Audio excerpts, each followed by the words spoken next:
सागर है, कोई तीर्थ है, वहां को हम मंजन कर सकते हैं।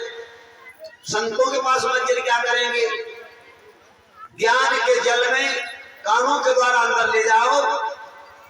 काम है, क्रोध है, लड़ाई है, झगड़ा है, ईर्ष्या है, दोष है, बुराई है, कुरीतियां हैं, इनको धुलो, ये मंजन हो गया। देवस्थान पर भी कर सकते हो। जहां पहुंचे मन में ताड़ लिया, हे देवस्थान, हे देवता, हे तीर्थ, आज तक मुझ में बुराई रही, अब हम इसको नहीं करेंगे, ये भी मंजन हो गया। तो दरस, फिर परस, फिर मंजन और पाना। पान माने होता है पी जाना, अंदर ले लेना, है नहीं? ये सोचो पीना नहीं, पान माने भी पीना ही है। तो वहां पर पीना क्या है? ज्ञानियों का ज्ञान पीना है। अब सरोवर में भी यही करते हैं। वहां बाहरी है, दर्शन किया, गंगा है, जमुना है, कावेरी है, कृष्णा है, गोदावरी है। स्पर्श माने गए, हाथों से उसको स्पर्श किया, जल में पैर को हाथ में लिया, मुख मंजन किया, कुल्ला किया, स्नान किया और पी भी लिया। ये काम किए जाते हैं। वो चलता फिरता तीर्थ है संतों का, और ये तीर्थ एक जगह। वैसे तो रामायण में एक बहुत बड़ी बात लिखी है। ये लिखा है, जहां पर सत्संग होता है उस जगह संत बैठ के प्रवचन करता है, तो उस जगह को क्या बोला जाता है रामायण में? तीर्थराज प्रयाग। देखो मैं जो बोलता हूं, तुम लोग रामायण बहुत यहाँ होते ही रहता है। तीर्थराज प्रयाग, एक तो तीर्थराज इलाहाबाद में है, प्रयाग प्रयाग। अब यहां से आप जाओ प्रयाग के लिए, कितना खर्चा करना पड़ेगा, कितना समय खराब करना पड़ेगा। अब वहां जाके तुम नहाओ तो तुम्हारे मन में बड़ा आराम मिलेगा कि हम नहा आए, हम प्रयाग हो आए, रुपया खत्म कर जाए।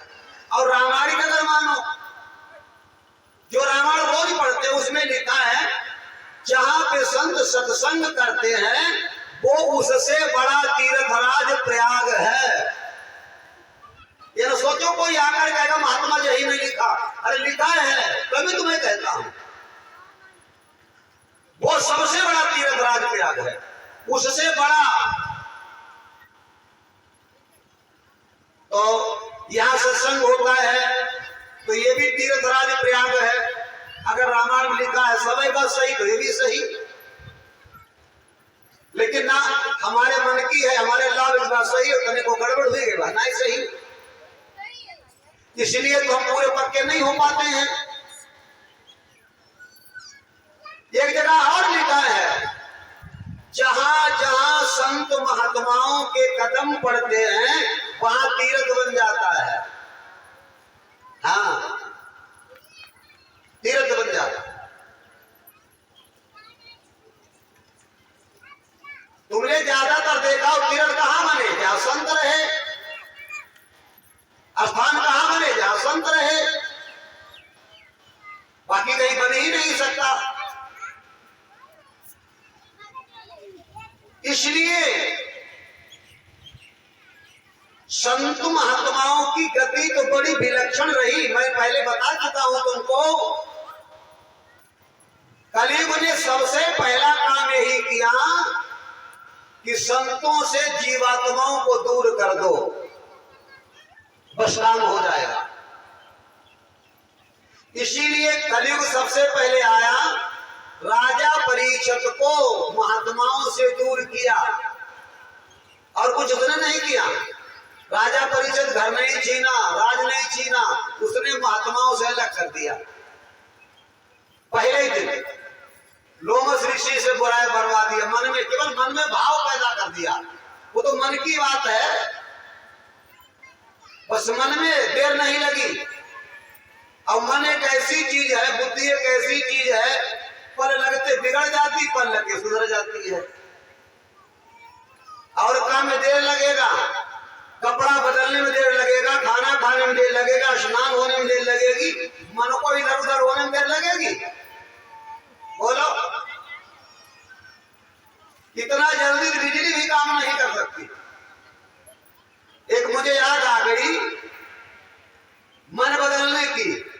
फिर तुम्हें बताऊं संत महिमा, सत्संग सरोवर क्या है। रामायण में आता है, राम जी, लक्ष्मण जी, भरत जी, शत्रुघ्न जब बैठे वशिष्ठ महाराज के पास, तो उन्होंने कहा संसार में सबसे बड़ी महिमा किसकी है। राम जी ने पूछा गुरुदेव, संसार में सबसे बड़ी महिमा किसकी है। तो वहां बहुत लोग बैठे थे, अब सब चुप, कोई नहीं बोल रहा है। अच्छा, हम आप बैठे हो, दुर्गा पुजारी हो तो कर दुर्गा जी की बड़ी, काली पूजन वालों का तो काली की बड़ी महिमा, हनुमान पुजारी बैठो का तो हनुमान की महिमा बड़ी, यही तो होता है। शंकर जी को पुजारी का तो शंकर जी की बड़ी, विष्णु जी को पुजारी का तो विष्णु जी की बड़ी। लेकिन वहां पर ऐसा था, जितने बैठे थे सब गुरु भक्त बैठे थे। जो जाता हुआ खजरा नहीं रहा, खजरा खजरा में लड़ाई हो। हाँ, अज्ञानियों से लड़ाई होती है। आज हमारा समाज क्यों बिगड़ता जा रहा है कि हमारे इष्ट, हमारे केंद्र बिंदु करोड़ों हो गए। हाँ, वो गुरुमुख सब थे, तो उन्होंने हाथ जोड़ा, कहा महाराज हमें नहीं मालूम है, या आप ही बताओ। तो वशिष्ठ जी ने कहा सुनो पुत्र, संतन महिमा अमित रघुराई, महिमा वेद पुराणन गाई। वशिष्ठ जी बोले संतों की महिमा अमित है, जिसका और छोर नहीं। अब महिमा वेद पुराणन गाई, ये नहीं कहा हम कहते हैं, ये वेद और पुराण इनकी महिमा गा रहे हैं। आगे ध्यान रखना, तुम अपना मन संतों से कभी दूर मत होने देना।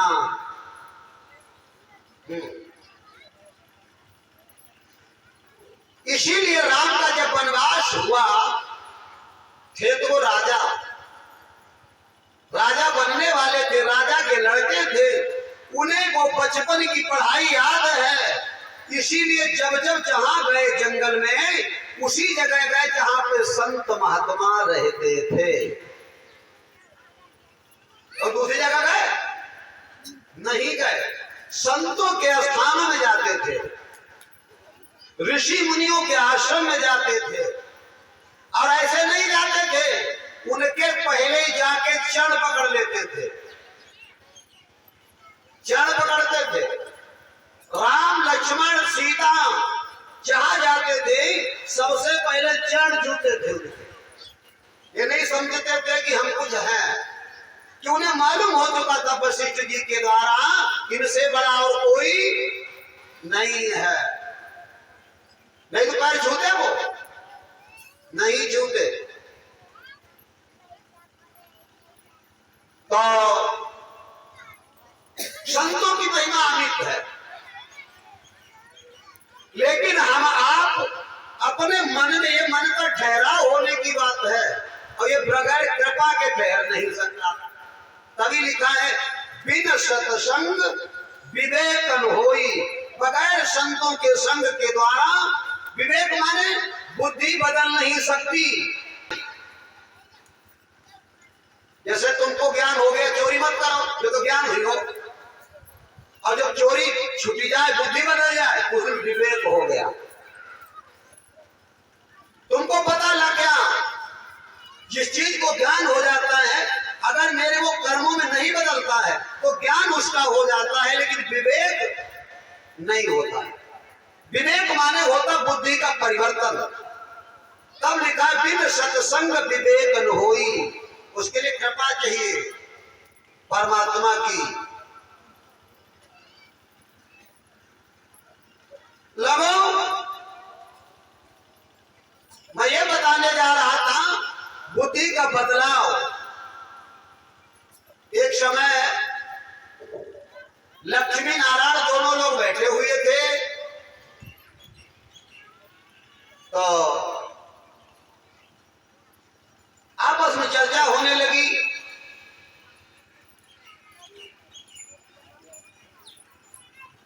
लक्ष्मी बोली, मैं अपने पावर से मृत्यु लोक में बताओ जो कुछ बदल दूं, कि मेरे पास में माया का पावर है, माया का पावर। तो भगवान बोले, तुम अपनी माया से सब कुछ बदल सकती हो, लेकिन किसी की बुद्धि नहीं बदल सकती, वो मेरी कृपा पे निर्भर है। लक्ष्मी बोली, ऐसा नहीं है। का है, का ऐसा है नहीं तो बाबा गोस्वामी जी ने लिखा क्यों है? बिन सत्संग विवेक होई, राम कृपा बिन सुलभ सोई। कार्य उन्होंने लिखा तो क्या हुआ, ये मेरा चमत्कार है। तो एक भैया जा रहा था, बड़ा गरीब था, रास्ते में कहा अच्छा इसको बदल के देखा। तो लक्ष्मी जी बोली अभी बदल दे। लक्ष्मी जी आई, नारी बनकर एक सोने का कलश लेके आई, और जिधर से वो रास्ते में जा रहा आगे रख दिया, सोने का कलश आगे रख दिया। लक्ष्मी जी चुपके से आड़प छिप गई, ये इधर से निकलेगा सोने का कलश लेकर के, अभी माला माल, फिर सब बदल जाएगा। भगवान मुस्कुराए कि हंसती का है तुम देखो।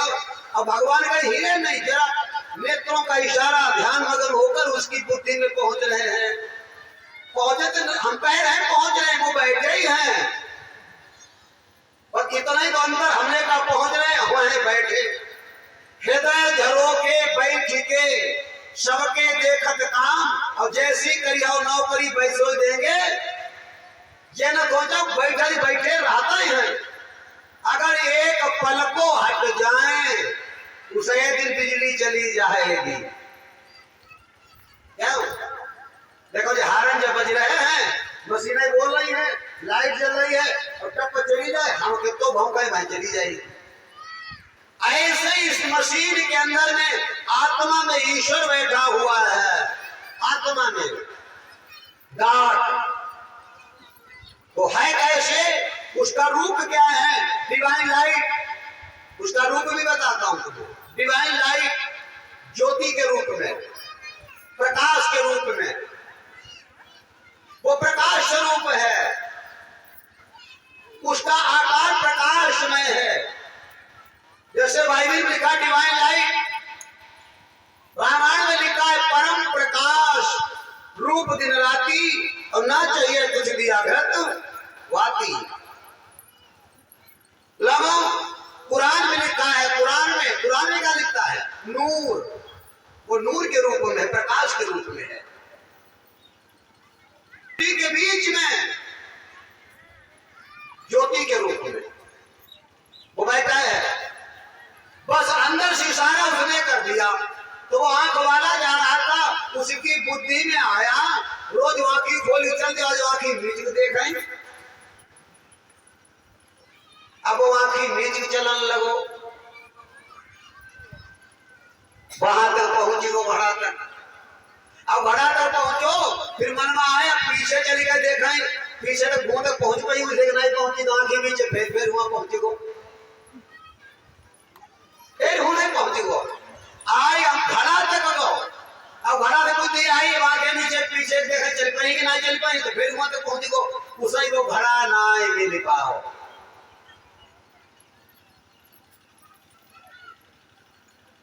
लक्ष्मी जी कहने लगी, जब का बहुराई को का जब कत्य का है, ते लक्ष्मी जी हो भाई आंखें नीचे, आंखें नीचे। तो लक्ष्मी जी जब वो खड़ो, कतई पानी घड़ा धर दो, कतई पानी चाहे आगे चले चाहे पीछे चले, तो एक मन माओ अब कूदी कूदी चली हो, आंखियों नीचे वो कूदी कूदी चली गो, जैसे कूदो घड़ा कूदी गो।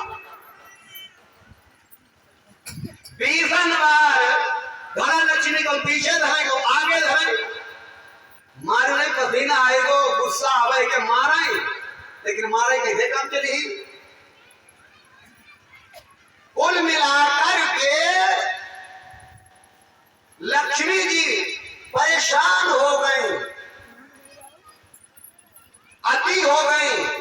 कहने लगी प्रभु ये आदमी को तुम ना उदासत है। बाबा गोस्वामी जी ने लिखा क्यों है, बिन सत्संग विवेक न होई, राम कृपा बिनु सुलभ न सोई। अब वो चलते चलते घड़ा से दूर निकल गया, तो लक्ष्मी जी बोली क्या, कहा ये भी सुधर जाएगा। कैसे, चलो अब घड़ा रही वो बहुत दूर, अब वो इधर मिले जाए महात्मा बनकर। यार तुम बड़ा बेवकूफ आदमी, कहा है भैया बाबा जी, भगवान ने तुम्हें आटा दी आंखी दे, तुमको काम बना दो तो भगवान को अंधोई बनाओ, की जरूरत नहीं है। भगवान जहाँ सोची है यही का इनकी जरूरत है ना, तो खाली का है ढोबा में अंधो बनावे दे। हाय भैया ना उधर आई गो, बोले के हम खोली चली गो, अब कहूँगा कि नहीं बिजी गो, तो जाओ पीछे देखो कहाँ तुम कहाँ तक गए, कहाँ तक लौटे गए, घड़ा मिली गो। लक्ष्मी बोली अब तो कुछ नहीं करने पड़ो, हम तो मैं घर से उठा उठाई थक गई। तभी लिखा है जब उसको सत्संग मिला मेरे द्वारा तो उसका विवेक जगा, और विवेक जगा तो अपने लक्ष्य को प्राप्त कर लिया। तो हम आप सब लोग सत्संग में आकर बैठे हैं, बुद्धि का बदलाव करें, विवेक पैदा करें। खाली सुनकर नहीं विवेक होगा। विवेक माने हृदय परिवर्तन, मन बुद्धि चित्त का परिवर्तन, मन का बदलाव। तो तभी तो लिख दिया संतों ने है, सत्संगत सम गंग नहीं, ये लिखा है। सत्संग के समान गंगा नहीं हो सकती, नहीं है। कारण गंगा नहाने से तन धुले, यहाँ हृदय धुल जाए। अगर गंगा नहाएगा तो तेरा तन ही धुलेगा, हृदय नहीं धुल सकता। लेकिन सत्संग में अगर नहा लिया, मज्जन पान ज्ञान का कर लिया, तो तेरा हृदय धुल जाएगा। रत्नाकर डाकू का हृदय धुल गया था, तभी वाल्मीकि बन गए। अंगुलीमाल डाकू का हृदय धुल गया था, तभी महात्मा बन गए। जब जब जिनका हृदय धुला वही महापुरुष हुए। तन धुलने वाले महापुरुष नहीं हो पाए। कहते हैं मन का परिवर्तन, बुद्धि का परिवर्तन होता है सत्संग में। इसीलिए बाबा गोस्वामी जी ने लिखा है, तीर्थराज प्रयाग जिन आंखों ने संत सभा नहीं देखी, वो आंखें नहीं है। भले वो करोड़ों तीर्थों में गए हैं, वो आंखें नहीं जब तक संतों की सभा को नहीं देखा, सत्संग की भीड़ को नहीं। बाबा गोस्वामी जी ने लिखा और बताया है, पेड़ के ऊपर चीलनी ने अंडा दिया। ऐसा ज्ञान दिया समाज ने हमें आपको। नीचे था तालाब, अंडा लुढ़क गया, वो तालाब में गिर गया, और तालाब में बदकी के अंडे रखे थे, वहीं पहुंच गया। अब वो बदकी ने उस चील के बच्चे को पालना शुरू कर दिया। चील के बच्चे को, अंडे को बदकी ने पालना शुरू कर दिया। और बदकी ने अंडे जब फोड़े तो उसमें चील निकला, अंडा फूटा वो चील निकला। अब बदकी के जितने बच्चे थे उनके साथ वो तालाब में तैरता था, रहता था, समय काटता था। उसकी आत्मा ने एक दिन आया, अपनी अम्मा से बोला, माँ। तो बदकी बोली क्या, तो मेरा मन कहता मैं आसमान में उड़ूं। तो उसने फटकार लगा, चल मेरे खानदान में कोई आसमान नहीं था, तू क्या उड़ेगा। तो उसकी आत्मा तब जाती थी। लेकिन फिर अंदर से कहता था, मेरे अंदर आवाज आती है, आत्मबल कहता कि मैं आसमान में उड़ूं, फिर दबाव पड़ता था नहीं।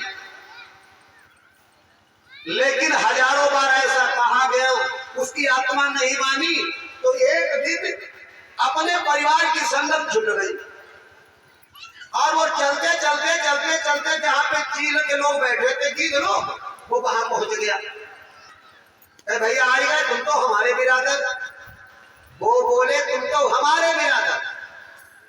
चील के झुंड में पहुंचा जा बच्चा, बोले तुम हमारे बिरादर।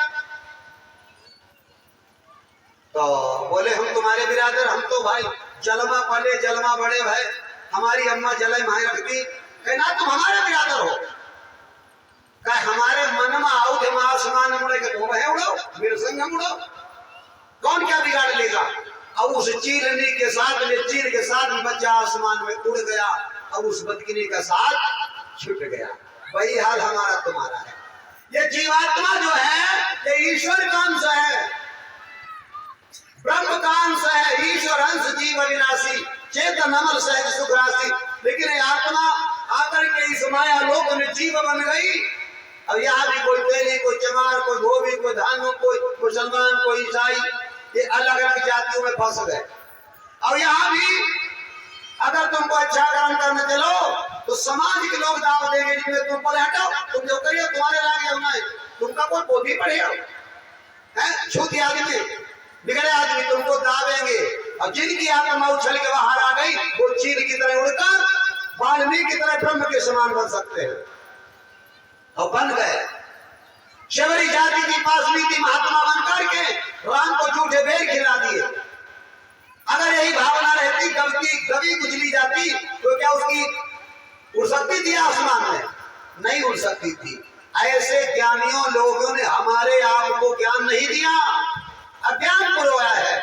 क्यों लिखा है नीति में, चाणक्य की नीति में लिखा है, जिसपे राज्य करना है उसको ज्ञान मत दो, अज्ञान दो, नहीं वो ज्ञानी हो जाएगा।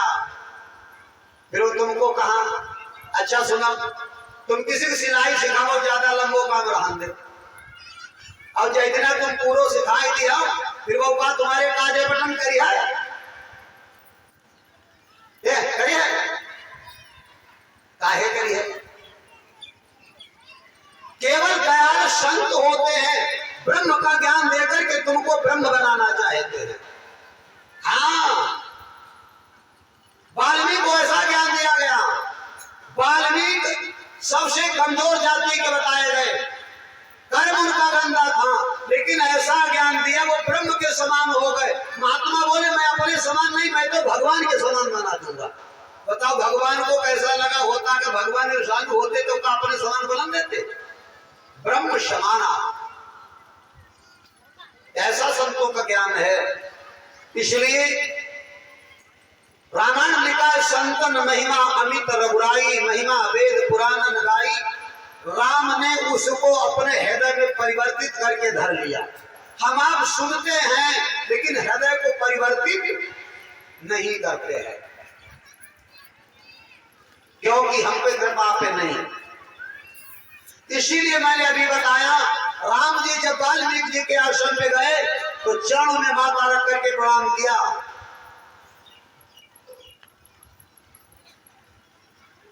चाहे अगस्त मुनि के आश्रम में हो, सबके जगह। और उनकी पत्नी सीता जो थी वैसे तो लक्ष्मी जी कहलाती है, लक्ष्मी जी, लक्ष्मी जी कहलाती है। और जब दुनिया में नारी बनकर के आई, उन्होंने भी वही धर्म निभाया, वही धर्म कि भूमंडल में लोगों आत्मा का धर्म खत्म हो जाता, काया का धर्म शुरू हो जाता है। आत्मा का धर्म खत्म हो जाता है, लेकिन हमारे आप के ऊपर उन्होंने आत्मा का धर्म थोप दिया, इसीलिए तुम्हारे अंदर विवेक नहीं हो पाया। आज तुम्हारे घर में कोई बूढ़ा खत्म हो गया, सबका दादा परदादा लगता है, और थोड़े दिन के बाद मरकर तुम्हारे घर में पोता सरपोता बन के आ जाए, अब वो सब कुछ बताए, क्या पूरा परिवार उसके पैर छुएगा? क्यों नहीं छुएगा? ये तुम लोगों को शरीर तक नाता रहता है, आत्मा से संबंध खत्म हो जाता है। ज्ञानियों को होता है आत्मा का नाता, अज्ञानी शरीर तक बंद रहते हैं। सीता जी आई तो जो राम करते थे वही वो करती थी, मजबूरी है। अब नहीं करनी, पति कुछ और करे पत्नी कुछ और करे। पति अगर हनुमान पूजे पत्नी पूजी काली, क्यों अपनो अलग अलग। लेकिन बताया जाता है भाई आगे इंजन होता पीछे उसके 50 डिब्बे लगे हो 100 डिब्बे लगे हो, इंजन जैसे चलेगा उसी पट्टी पे डिब्बों को जाना चाहिए कि नहीं जाना चाहिए। अब जगह डिब्बा उतर जाएंगे तो इंजन ही खड़ो हो जाए। तो एक राष्ट्र धर्म की गाड़ी है, पति पत्नी का संबंध, पति इंजन है पत्नी उसका डिब्बा है, जिधर खींचे उधर खींचना चाहिए। सीता जी ने वैसे ही किया, राम जी जिस महात्मा के चरण स्पर्श कर लेते तो पत्नी भी कर लेती। ऐसा करते करते करते करते देखो मैं तुम्हें बताता हूं इस समय में सत्संग की महिमा, सत्संग तीर्थ कैसे बनता है, सत्संग में विवेक कैसे पैदा होता है। आगे बताया राम जी लक्ष्मण और सीता जी वाल्मीकि आश्रम से प्रणाम करके आगे चले तो कहां पहुंच गए, अत्रि मुनि के आश्रम पर। अत्रि मुनि के आश्रम पर अब समस्या खड़ी होती है यहां पर। जैसे अत्रि मुनि के आश्रम में पहुंचे तो राम ने प्रणाम किया, तो अत्रि मुनि थे नहीं अनुसूया थी, तो उनको प्रणाम किया। लक्ष्मण ने प्रणाम कर लिया, आसन लगा दिया गया और सीता ने भी प्रणाम किया। रामायण लिखा है अनुसुईया के पग गई सीता और मिली बहोरी सुशील पुनीता। रामायण तो बड़ी बड़ी विलक्षण बातें लिख दी इधर उधर, जिसका छोटो गोस्वामी जी की बुद्धि थी। भाई कहते हैं जो कवि कर सकता है वो रवि नहीं कर सकता। रवि के बराबर कवि के बराबर रवि नहीं चल सकता। अब आप देखेंगे कवि के आगे रवि नहीं चल, रवि माने सूरज। जितना कवि चलता है सूरज उतना नहीं चल सकता। जितना काम कवि कर देगा सूरज नहीं कर पाएगा। क्यों? सूरज सुबह को निकलेगा पूरब में और जब पूरा दिन गुजर जाएगा तब शाम को अस्त होगा, उसे तो टाइम लगना। अब कलम से कवि चाहे तो हजार सूरज अस्त कर चाहे हजार उगावे, क्यों? बाबा गोस्वामी जी ने लिखा अनुसुईया के पग गई सीता मिली बहोरी सुशील विनीता। सीता ने जाकर अनुसुईया के पैर पकड़े और मिली बहोरी सुशील विनीता। अपनी सुशील और विनीत माने बहुत पवित्र हृदय से, ऐसे नहीं विनीत भाव से, नम्र भाव से, एकदम हृदय को कोई गंदगी कोई विकार नहीं, मानो मैं कुछ हूं ही नहीं। ये शब्द लिखा है मिली बहोर सुशील माने बहुत सज्जन बंद कर, विनीत भाव से, नम्र भाव से।